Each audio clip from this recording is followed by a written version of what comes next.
everyone, so it's Christy from Green Eyed Tarot. It's definitely been a little while. I was sick for about 2 weeks. I lost my voice, and I've just barely now got it back. So I'm happy to be back in filming video because it's been a very long time, and I'm definitely happy to have my voice back. It was not COVID, just a horrible upper respiratory infection, I guess, that's been going around this area.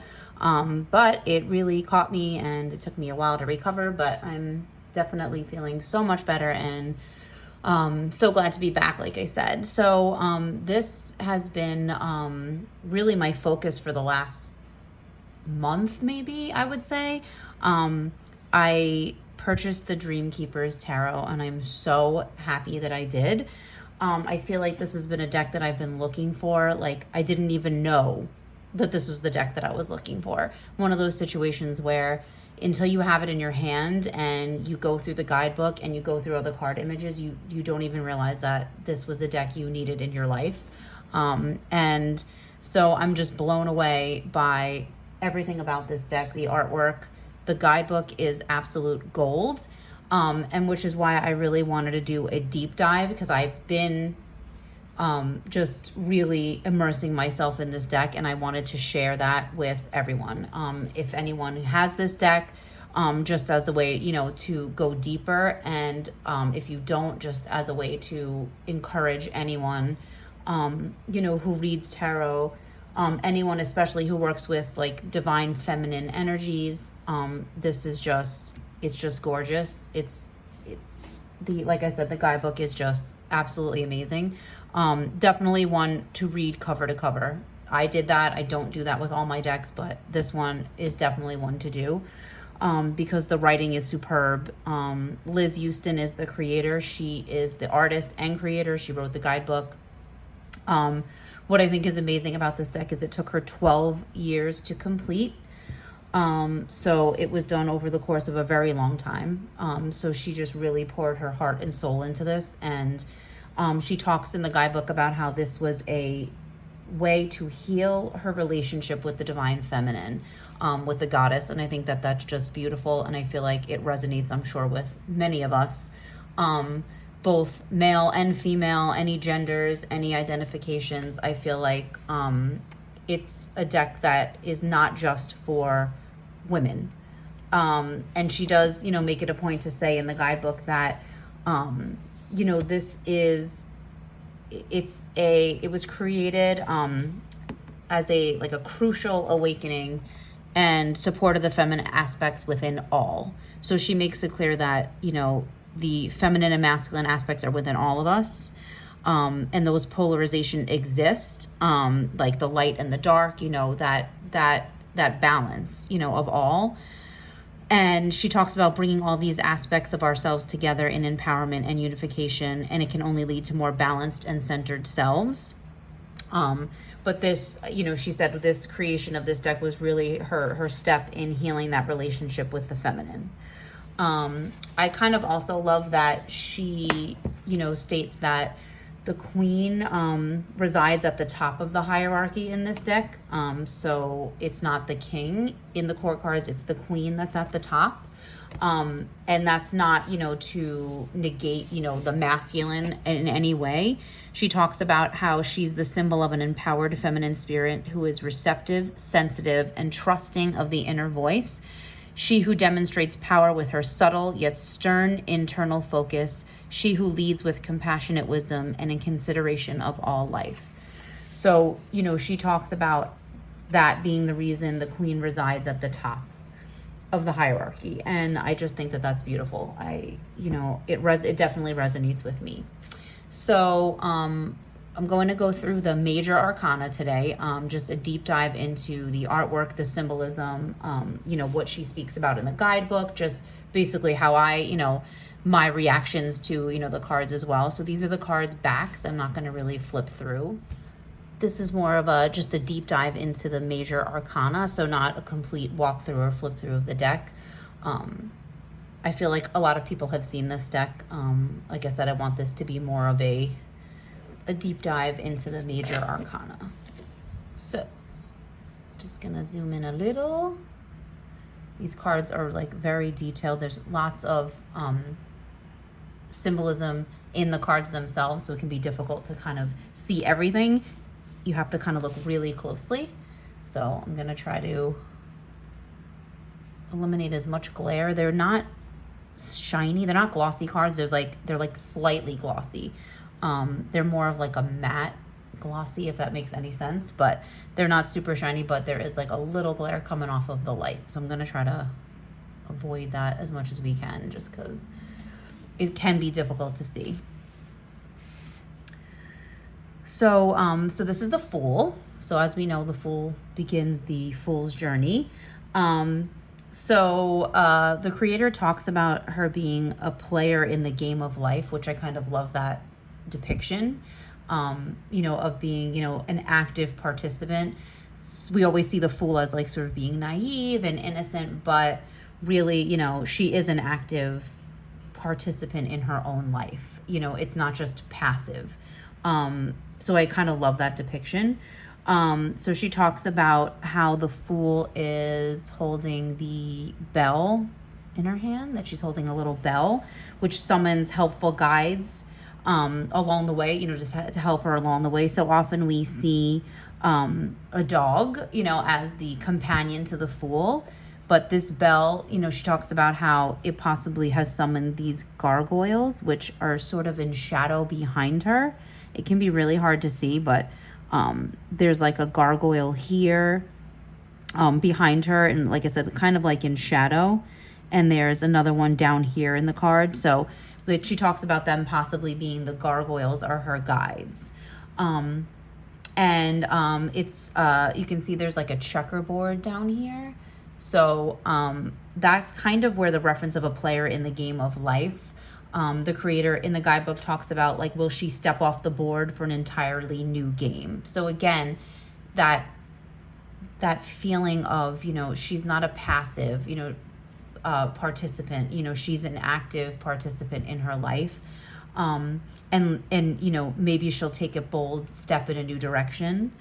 And I kind of love that there's like these, that the creator also talks about like these, they're like faces of, they look like men, like she's standing on a man's hat, and she talks about how that these might be, you know, suitors of hers that, you know, she's basically passed over because, you know, she's on her journey and she is, you know, alone in the journey and doesn't really need, you know, any assistance from suitors. The deck definitely has a Regency, like Victorian era vibe.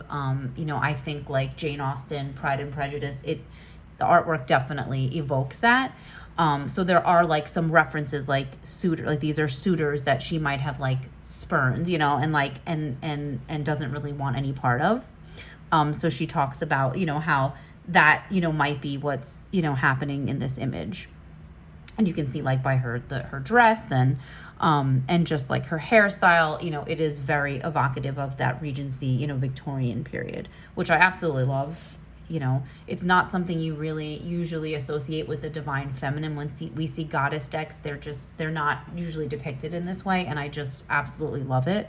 It's like so surprising. So here we have the creatrix, which is, you know, typically the magician. And so she points out that in this card, you see there's the symbols of the divine feminine and the divine masculine, which meet at a central point, which is, you can see here is like the chalice and the blade, typically known as the chalice and the blade, symbols for masculine and feminine. So, and she talks about how they meet at a central point of manifestation and creation, meaningful action, power over the self. So I just think that that's really beautiful, you know, depiction, again, including both of, you know, divine feminine and divine masculine. The creator also talks about just the setting of the card, it being sort of this primordial cosmic energy field that you see. There's sort of like reflections of the figure that you see. She's not quite completely formed. You know, this is the card of, you know, obviously of manifestation. So you can kind of like feel the energy in this card. And basically, you know, that idea that there has to be an awareness of the inner world, like our deeper self, you know, and to draw from that, you know, in order to manifest what we want. You know, it's definitely a card of concentration, you know, action, power. I feel like this, she did a wonderful job of kind of depicting that in this card. Like I said, you can sort of like feel the energy. There's like a swirl, you know, swirling energy behind her. It's like that action, you know, that creation and manifestation that we usually see in the Magician card. And so now we have the High Priestess. I kind of love this depiction of the High Priestess. I think it's fabulous. So again, we always see think of the High Priestess of that keeper of sacred wisdom, you know, of all occult knowledge. And so you can see she's holding a scroll in her hand, which is sort of that contains the knowledge and of our collective unconscious, is what the creator speaks about in the guidebook. So she's holding the scroll. And also the fact that she's standing in a nest, like it looks like the uppermost part of a tree. So she's sort of in a small nest at the top of a tree, you know, sort of like above everything, you know, she's not looking down, she's looking straight ahead. And, you know, she's sort of that keeper of the realm of, you know, wisdom and, you know, the secret mysteries. And like I said, the esoteric wisdom. So I just sort of love that depiction of her, you know, in a nest, you know, high above, you know, everyone else. And how she's standing sort of very still. She's, you know, confident and, you know, in her knowledge, you know, and her totality of like all the knowledge that she embodies. She sort of contains all the mysteries of the universe. And the creator talks about how she's sort of both the deep and the veil, which I love, because we always kind of think of her as the keeper of the veil. You know, will she lift the veil? Will she reveal, you know, knowledge? But, you know, she's also the deep and veil, which separates us from all collective, you know, wisdom and then our own potential. So I just sort of love the depiction. There's just so much symbolism in this card.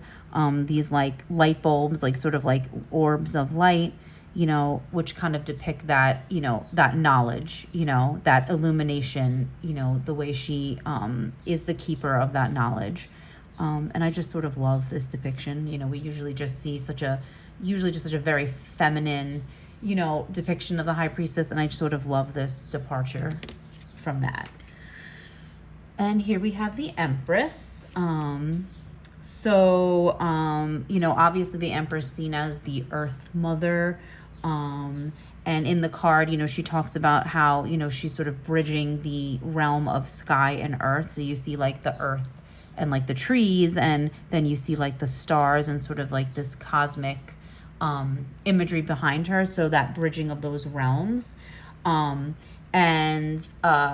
The creator talks about her being like fully alive and accepting her own personal bounty and abundance. And, you know, just that message that you are enough, you know, that you sort of, you know, you kind of possess, you know, all the tools that you need inside of you. And that, you know, you have the grounding earth, but, you know, you also have that, you know, magical, you know, cosmic energy as well. So like I said, she does speak about, you know, that. I sort of love like this, like, it looks like a cloak she's wearing, but it's like the sky, you know, it's very evocative of just, you know, that earth energy, but like the totality of earth, not just the ground. You know, there's water, so she has a toe in water. You know, so the creator points out, you know, that there's one toe in the water and one toe on the ground, and then you have like this beautiful stars and the clouds, and then she's got like garlands of flowers around her, just really embodying that Mother Earth, you know, energy, and that, you know, the fertility and abundance and nature, and beauty. It's just a beautiful card. Any Empress card that does not depict a pregnant Empress is perfect for me, but this is just beautiful. So here we have the Emperor. Pretty traditional depiction of the Emperor, of that earthly father, that solid foundation. You can see he's sitting on a throne and they look like stone, like rams. So, definitely, that feeling of the solid foundation, that the Emperor brings.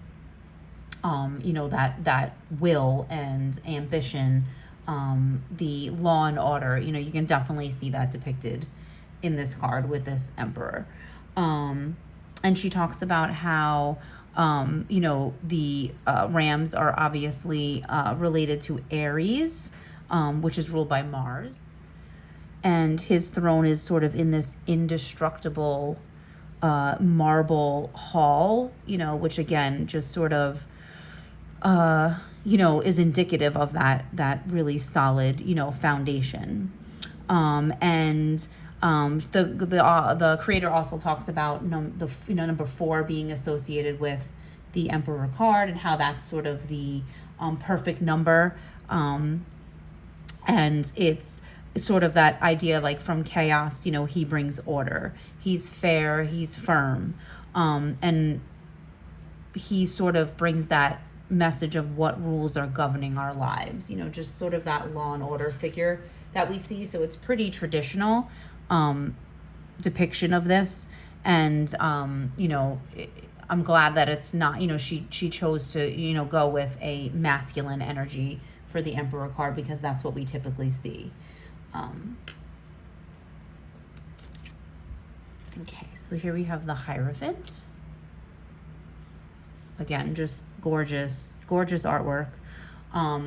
And so she talks about the Hierophant obviously being sort of the card of faith and traditions, but she also references the triple face. So you can see there's the face here, and then a face here, and a face here, as sort of that connection to Hecate and that crossroads, the crossroads represented by the goddess Hecate. So there's the 3 faces. And then she also has her staff here and a serpent, which is a traditional symbol of wisdom as well. We see the Hierophant usually as a representation of like a community being greater than the individual. So a card of, that traditions and just the greater good of the community, and how that impacts our lives as individuals. And so she does talk about the triple goddess, the feminine in all forms, as like I said, you can see by the 3 faces. So, and she's looking, I like how she has 3 different expressions sort of. So this, one is like sort of looking straight on, confident, that keeper of, traditions in that face. And then you have, the faces looking, other ways as well. Sort of like, the collective, they're looking in all directions. But like she said, also indicative, of a crossroads. Like maybe you're trying to figure out which path, your faith is taking. Where does your spirituality, where is it going? What is your faith? What do you believe? And, so that's the idea of the crossroads of maybe trying to figure out, your group identity, your identity within a community, within a group, the conformity or non-conformity. So I do love, like I said, all the symbolism in this, and the way she chose to represent Hecate in this card, and not typically the depiction we see of that goddess. So now we have the Lovers.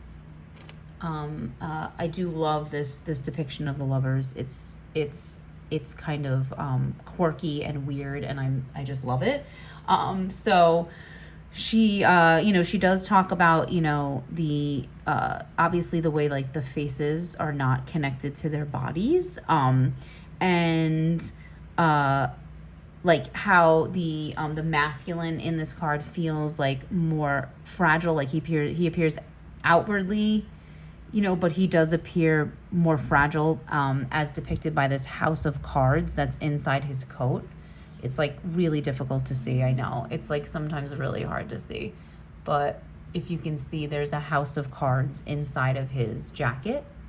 And sort of that representation of how, you know, outwardly he might seem strong and, you know, commanding and sort of, but that inside, you know, he's more fragile.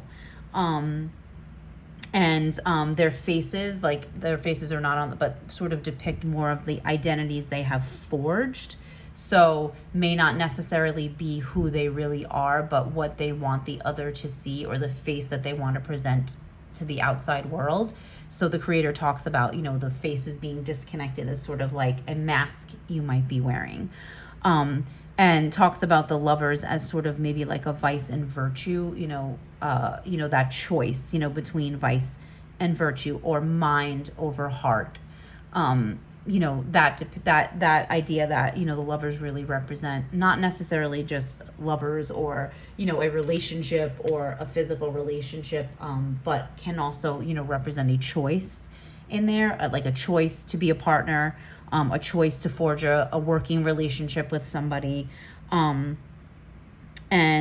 She talks about, you know, the positive choices based on love being at the root of all things.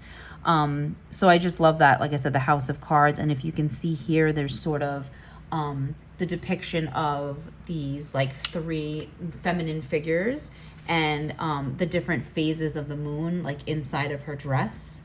You know, which I just love as like the depiction of, you know, that divine feminine energy in this card. Just with those, like I said, three, they kind of seem like they're three goddesses, you know, and like I said, the phases of the moon, just kind of representing the divine feminine in this card. Again, like that balance of the divine, you know, feminine and masculine. So yeah, so I think it's a beautiful card. There's just so much symbolism in here. The two birds, you know, as representative of, in place of their faces and their heads on their bodies, there's two birds. Again, which, you know, she talks about the masks we might wear, the face we're putting out, you know, but are we truly, you know, being ourselves? When we're creating these partnerships and getting into a relationship, are we showing our true selves? Or are we putting on a mask? And that's maybe the choice that we make. So just great symbolism. I just love that Lover's card. And here we have the Chariot.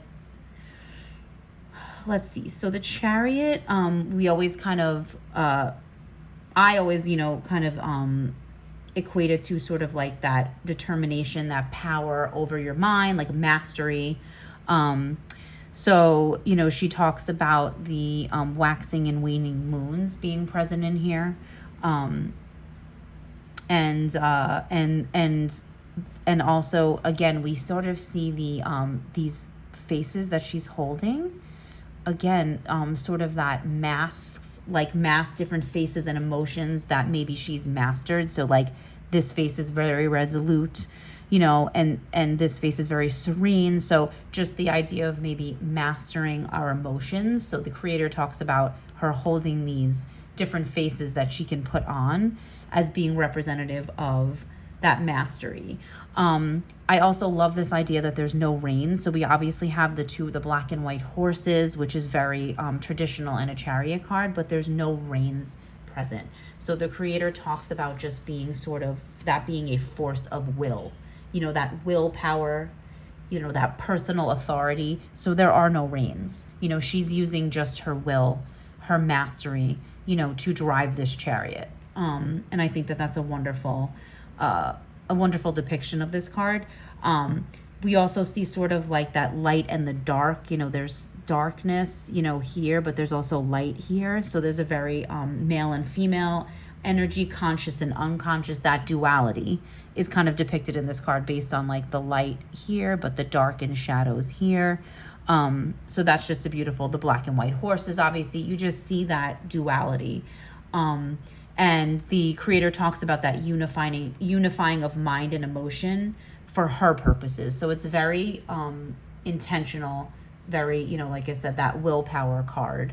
And I just think it's beautiful. I love the no reins, and that sort of like equating that to your force of will. That really resonated with me. So here we have strength, and, you know, a very, I feel like atypical depiction of the strength card. But again, I kind of love seeing that, you know, that different, just different, you know, different ways of depicting, you know, what, moving away from those traditional images. So here we have strength, and you can see there's a very large serpent wrapped around this figure. And the creator talks about the serpent being a support, not constricting. So if you can see, like, this is not constricting this figure, you know, the serpent is actually acting more of as a support. And she talks about, you know, this figure conjuring the serpent out of necessity.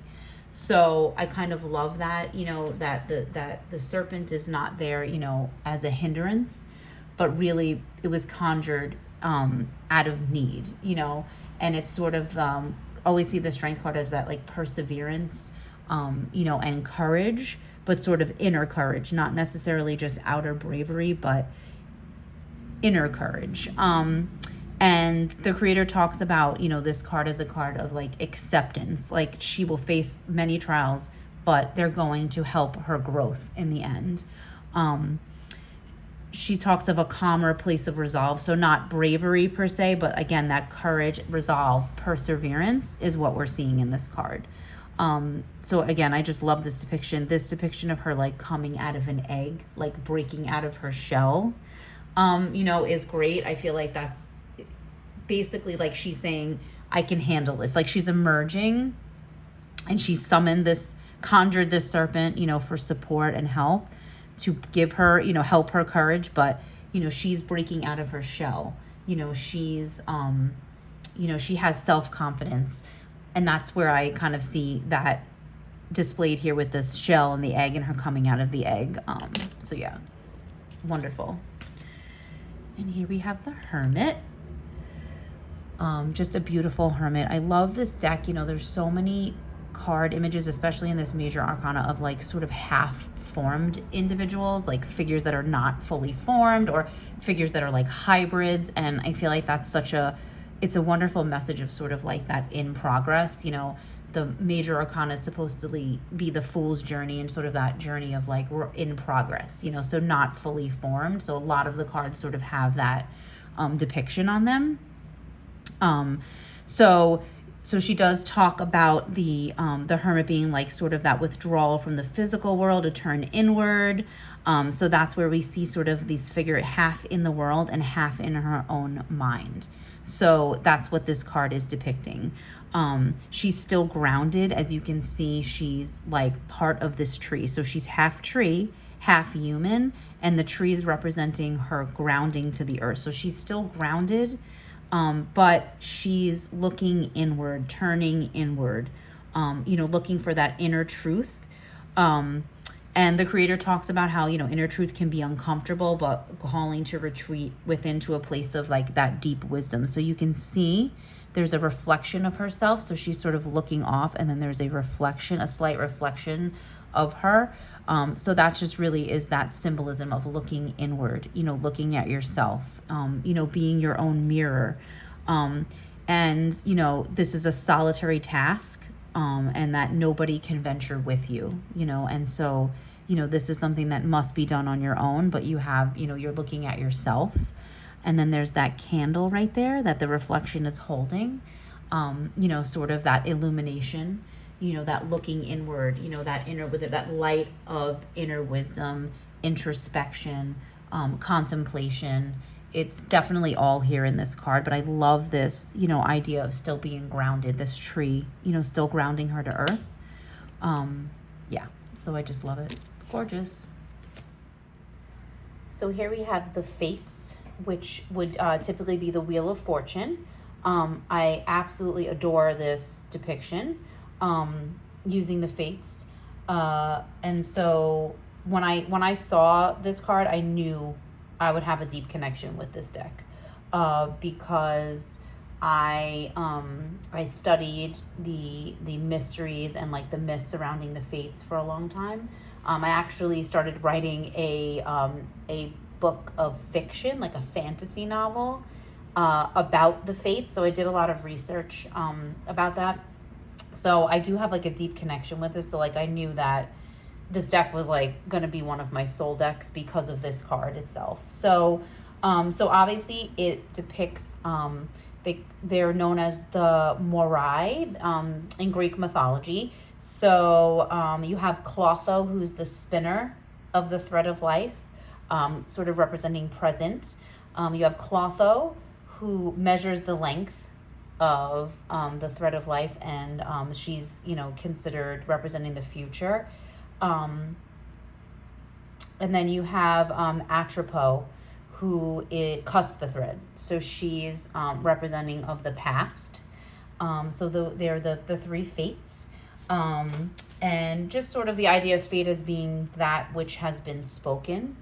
And the creator talks about black, you know, sort of representing that lower world, the realm of unconscious, red representing the middle world, so the physical world, and white, you know, representing the upper world, sort of the moon, the super conscious. So you can see like she has the moon over her head. You know, this card really kind of represents that idea that all things rise and fall. But that we do have some sense of control if we take action. So the creator talks about that like interference from the fates is inevitable, but how we break patterns and learn from that is really the idea of this card. So that, you know, the Wheel of Fortune, you know, typically we see it as a wheel that's constantly turning, and sometimes we're on top of the wheel and sometimes we're on the bottom of the wheel. So we can be crushed by the wheel, or we could ride the wheel based on our own actions. And that's sort of the idea here in this card, is the fates, you know, sort of being inevitable, but with a disclaimer, is kind of how I see it. So, you know, they're like the creator said, their interference is inevitable, but it's how we, you know, break those patterns and how we learn and, you know, take life lessons, that, you know, we have some power over, you know, our fate. So I, again, love this card, the depiction, love that we're using the fates. It's just wonderful mythology surrounding. So I love it. It's probably my favorite card so far in the deck. I'm still sort of like deep diving, but definitely, I just love that representation. So here's Justice. So the creator really kind of talks about how this is equal parts heart and mind. So you can sort of see the red and the white is sort of symbolizing that equal parts of heart and mind, and the importance of both when you're weighing, you know, such important, heavy matters. You can see there's like a little cop, you know, so like sort of like a little police officer here below. And the creator talks about that being representative of like order without justice is futile. So so that's, you know, sort of that symbolism of like law and order, but without justice, you know, that it's not going to matter. You can see like she sort of has no face, no eyes. That's the idea that justice is blind. So that idea that fairness and seeking to restore balance, and sort of remaining detached and far removed from like opinions and drama, basically nothing to cloud her judgments, you know, in this figure of justice here. The creator talks about sort of 11, that balance of 11. There's 10 cards in front of justice and 10 cards behind. So normally we see sort of that's the scales, you know, as the balance of justice. But this is sort of like that number 11 being right in the middle, you know, on this journey. And I always see this justice card as like sort of like a cause and effect, you know, the cause and effect type of card. Being held accountable for your own actions is the message we get a lot. But you can see that she's got 4 sort of arms and hands. And, you know, there's a book that she's sort of weighing here. She has a sword in this hand. There's, you know, this is that idea of sort of weighing, you know, using your heart and mind. And now that both of them are equally important when, you know, when making big decisions or when weighing important matters. So yeah, just tons of symbolism in this card.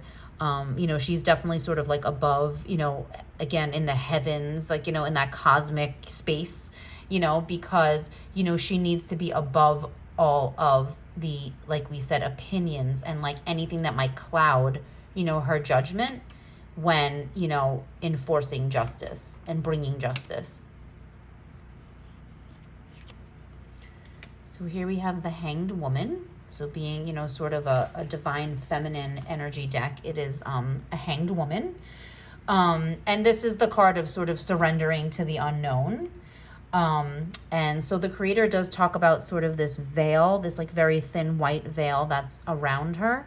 It's sort of like wrapped around her body and she's sort of like suspended with it as being representative of like a flag of surrender, like a white flag of surrender. So surrendering to the unknown. And, you know, the creator also talks about sort of the shape of her legs being an inverted 4, and sort of that being the number of grounding. And so, you know, where she's suspended, but you see she's suspended from like this tree branch. So that idea that, you know, she's still grounded, but she's suspended for the moment. And that idea that we must release in order to receive. And the creator talks about the she in this like card as being the authority figure. So, you know, as you can see, it's just her. There's no magician, no high priestess, no emperor, no hierophant. It's basically, this is the authority in her own life. And that this perspective of her like sort of being upside down is also representative of things that will never be seen in the same way again. So it's a new perspective, you know, that idea of the hangman being sort of that like looking at things differently. You can see her face is serene. You know, it can be frightening to turn your world upside down, obviously, but the creator talks about how that can reinvigorate your heart and your mind and your soul. So, you know, it can be the unknown, fear of the unknown can, you know, it can kind of grip us and take hold of us, but that, you know, this sort of surrendering to the moment can also just reinvigorate us so that we can continue on our journey. So just, it's beautiful. This is just a beautiful card. I say that about every card, but I really am in love with this deck, so sorry. So here we have Death. This is just a gorgeous death card. You know, death can be depicted and seen so many ways. This card can be read in so many ways. The creator talks about this being a promise of renewal. So again, we see this green serpent sort of around the figure. It's almost like the serpent is holding the figure, like embracing the figure in the card. So she sort of talks about that being like a green serpent of transformation. You know, this is a card of transformation. And sort of that this is sort of representative of the staff of Asclepius, the Greek god of healing. So we see a lot of healing in this card as well. The creator talks about death and disillusion can be seen as a kind of medicine for the soul. I just love that. That metamorphosis, and you can sort of see that the figure is like, you can see like skeleton, you know, so some of her flesh is like missing, sort of that shedding of the skin, but the creator talks about the heart still beating. She also looks like she's in a cocoon. This definitely just looks like a cocoon. And so then again, we have that representation of metamorphosis, transformation. Something has reached its natural end, and rebirth. Like, so you can see sort of like there's like some roots here, like it looks like a plant, like growing roots. It's that rebirth you can see down here, and that rebirth comes in many forms. The creator talks about endings, you know, being painful, but when we fight against them, we become exhausted. So you can sort of see like she has like a closed eyes, you know, sort of like she's surrendering, you know, because fighting against it, you know, is not going to change it and is just going to exhaust you.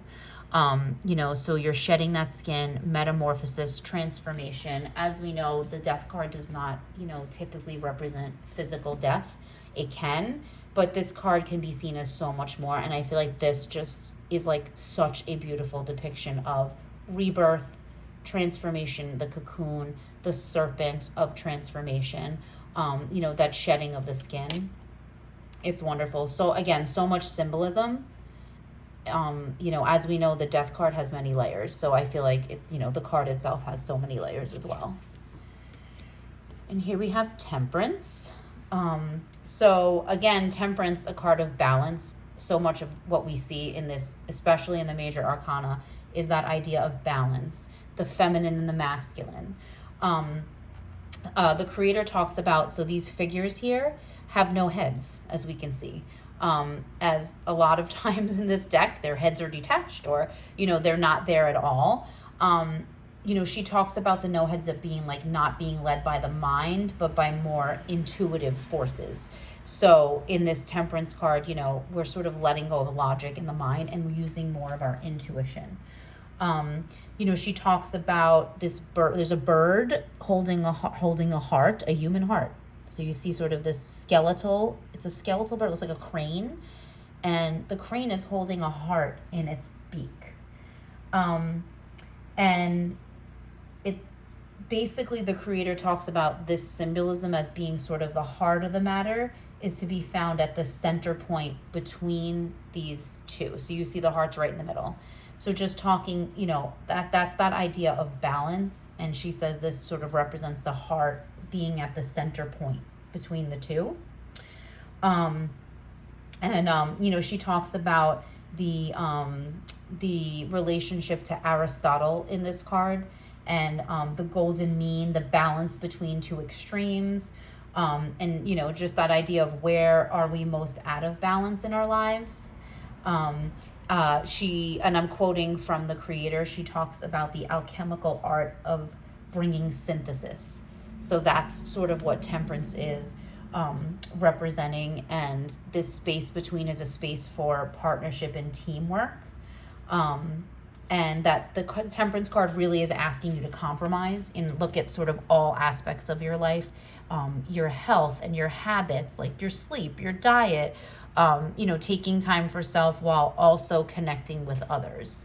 And that true fulfillment is unlikely without Temperance. You know, this is something that we absolutely need. This is a card that's telling you there's something out of balance maybe, and to really examine, you know, what that might be, and, you know, how, you know, we can bring things back into balance.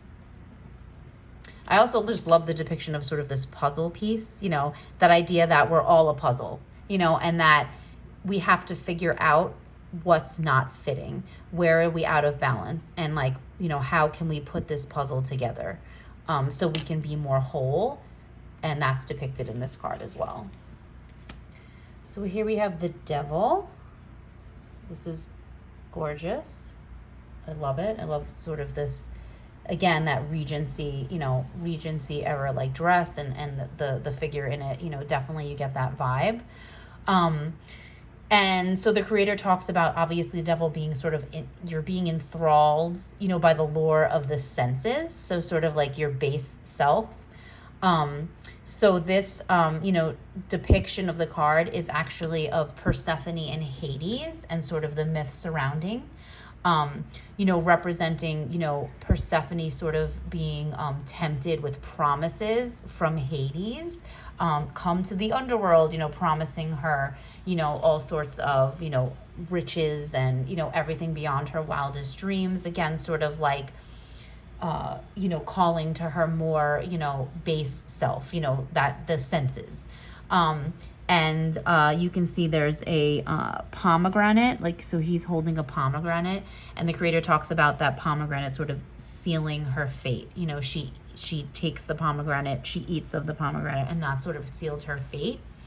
But the creator of the deck also talks a lot about, was it her choice? Like, was she a willing participant? Like, did she go willingly? And is that a reflection of an aspect, you know, of ourselves? Like, within each one of us, we have an animal nature, we have a lower self. And our lower self can, lean towards the excess too much. The creator talks about lore of feeding our primal selves, that forbidden fruit right there. So the devil, has a lot to do with, like, have you chosen your bondage, or has it chosen you? Like, are you remaining powerless? And maybe you need to remember that you're not powerless.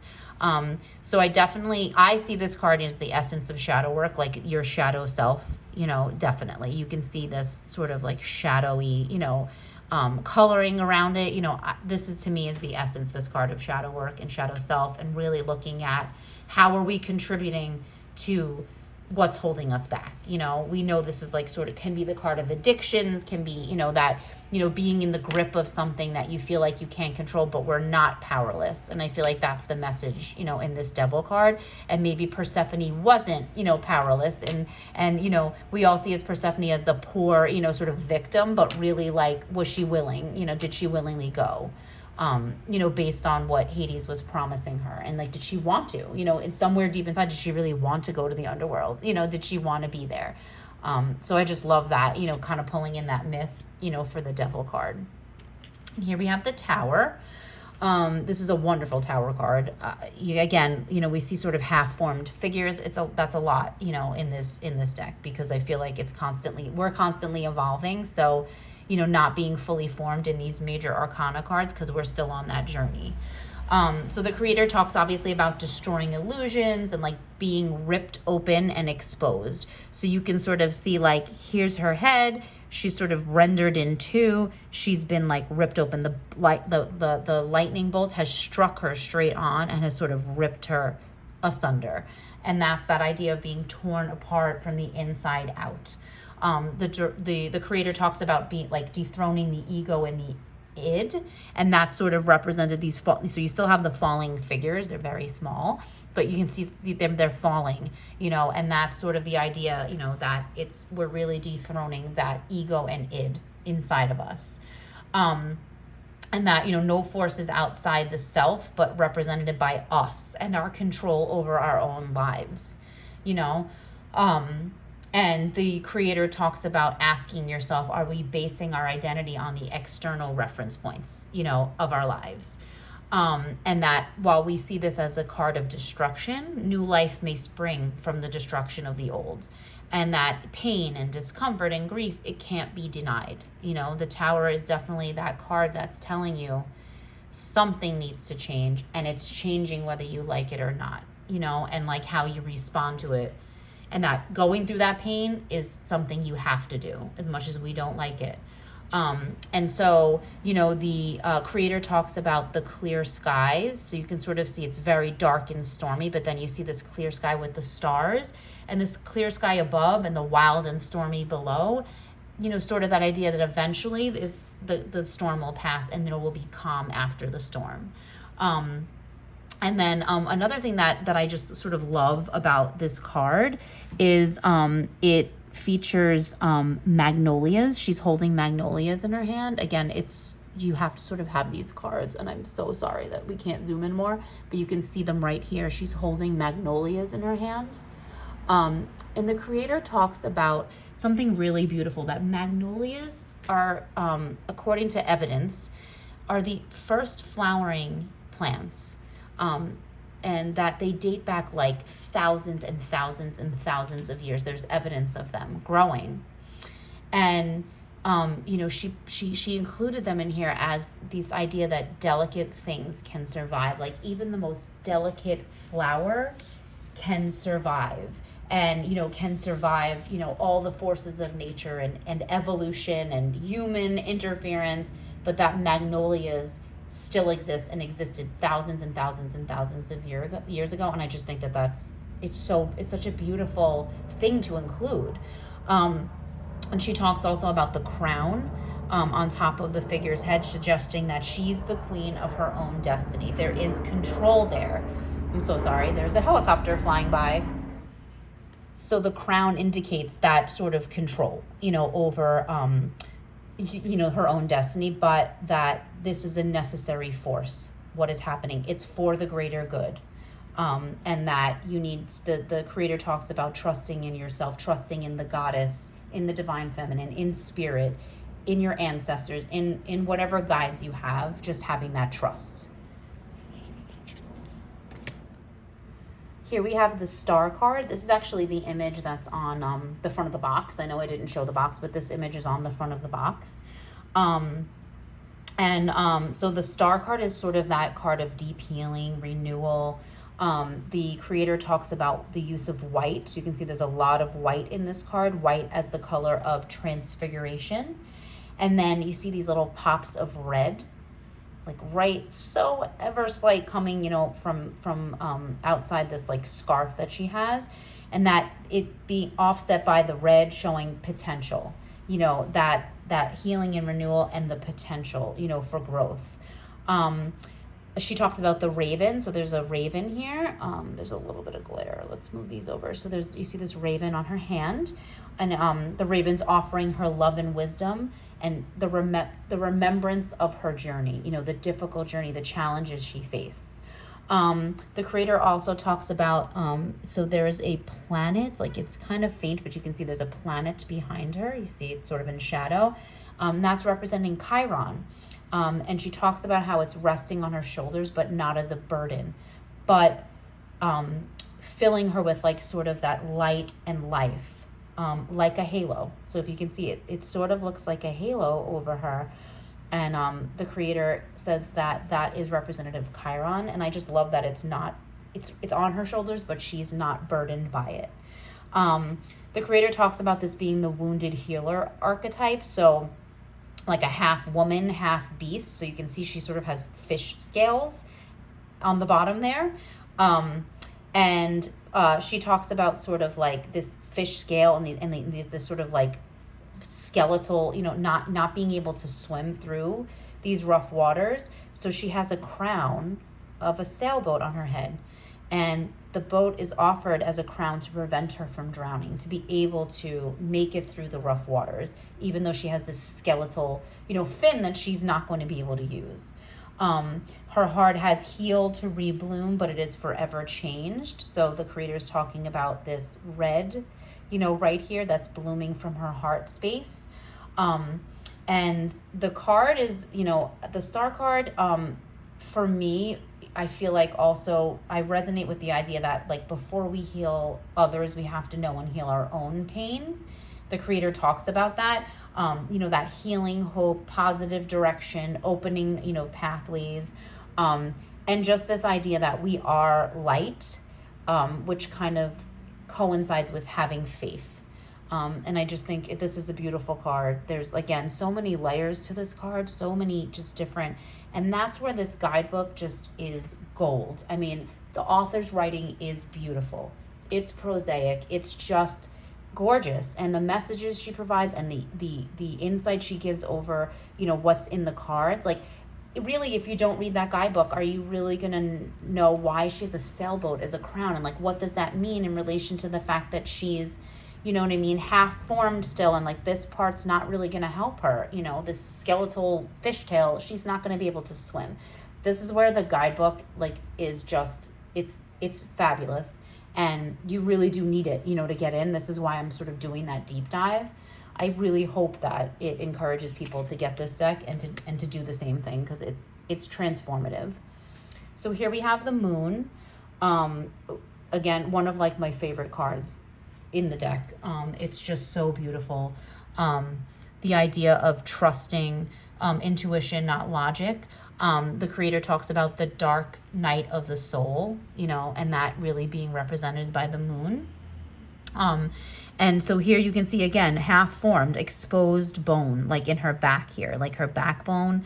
You know, you see her skeleton underneath. And the creator talks about her being a liminal being, not fully alive, but not dissolved either. I just think that's beautiful. She's in an exposed state, which sort of makes her receptive and intuitive. The creator talks about the relation of Pisces with this card, that realm of dreams and subconscious feelings, and a direct line to spirit. So you can kind of see she's gazing at the moon, which sort of has a face looking back at her. So the creator talks about the moon sort of as a mirror of our mystery, and it's reflective. And one of the things I love that she says is it acts as a lens that translates the light of the sun so we can safely gaze at it. And I just think that's beautiful. You know, just a beautiful way to think of the moon, and to think of it as a mirror. And another thing that, you know, comes up with this card is sort of like that idea of that there's a lot happening beneath the surface.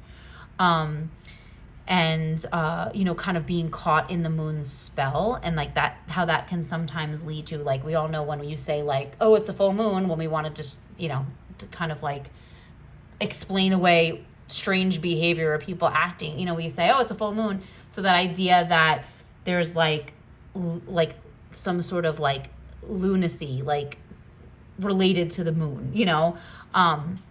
And I always see the moon as sort of like it could be like an eerie card. Like, is there, you know, is there like some sort of deception? You know, is there something being hidden?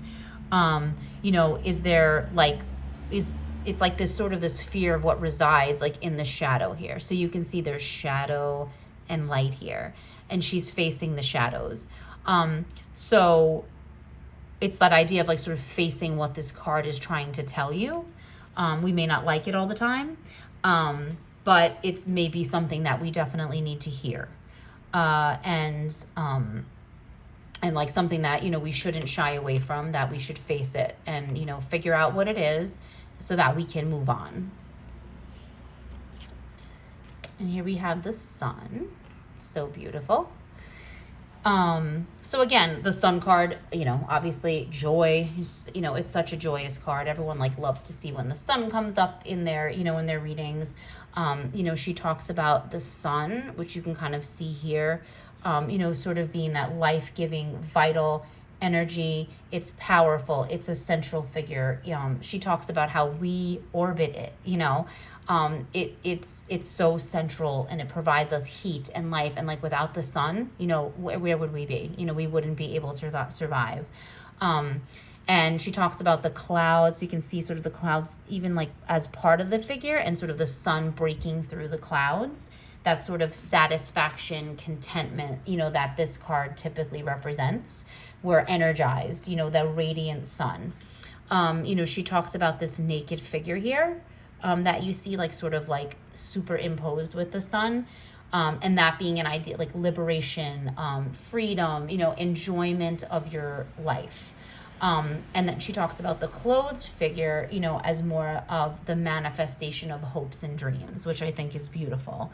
And she talks about that long, dark night of the soul in the moon card, and this being the light of wisdom after that. So after that long, dark night of the soul, trying times, you know, are passing, and it's time to live in the light. So illumination, you know, and joy is really, you know, what this card is all about. Okay, here we have judgments. Oh, let's fix those so we can actually see the top of the card. So judgment is, you know, the card of spiritual transformation. She talks about in this card, so you can see there's sort of bones like all over this like very dry, arid, like it's very, like it looks dead, like, you know, that nothing can grow here. She talks about it like sort of littered with tokens of the past. So nursing old wounds and grudges and past grudges, refusing to forgive, you know, unable to let go. She talks about how this figure, like this angel figure, has stayed too long in this very barren and desolate land. And that it's definitely time to move on. And she talks about sort of this being, you know, this rising above as being forging a new path, and getting on a new path. I like, she uses R words that I like, that are usually like, you know, typically associated with this card: reconciliation, revelations, renewal. And you can kind of see that obviously in this depiction of her, you know, rising above this very barren desert, you know, littered with her past. And, you know, she talks about this, you know, as being sort of that decision to stop hindering your growth, and how forgiveness frees the forgiver. So, And I love that. It's true. You know, sometimes forgiving, you know, allows you to move on, and it's not so much about, you know, about making it okay for your perpetrator, you know, or making it okay, you know, for something that someone did to you, but your forgiveness sometimes frees us, and that makes us ready for the next step. The creator talks about how, unlike the Tower card, which forces the change, this is your choice.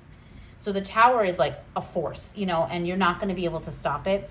And in this card in Judgment, this is our choice to have closure, you know, to move on, to have that spiritual transformation. And here we have the World. So here's the final card in the Major Arcana. So this is that full circle, you know, full circle, card. You know, we're coming to the end of our journey, but the journey is not linear. It is a circle. It's ever evolving. We're going to, you know, depart on another journey and face more challenges. So it's a circle.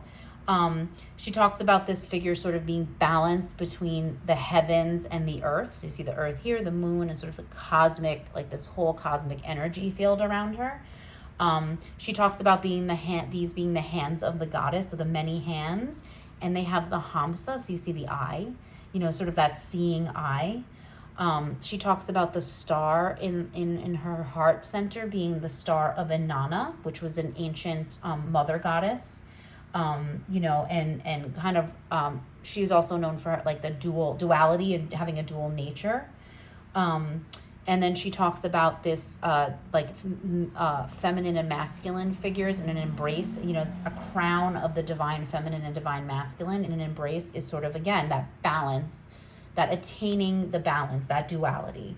You know, so the creator talks about the creatrix, which is the magician, which we saw earlier, and sort of like this, like obviously not yet fully formed, but directing energy and sort of manifesting, and the world, you know, sort of being fully formed, you know, journey has ended, you know, that symbol of balance and unity. And she kind of talks about too how like this card can be indicative of travel, you know, actually traveling to see the world, or just the interconnectedness of, you know, everything in the world.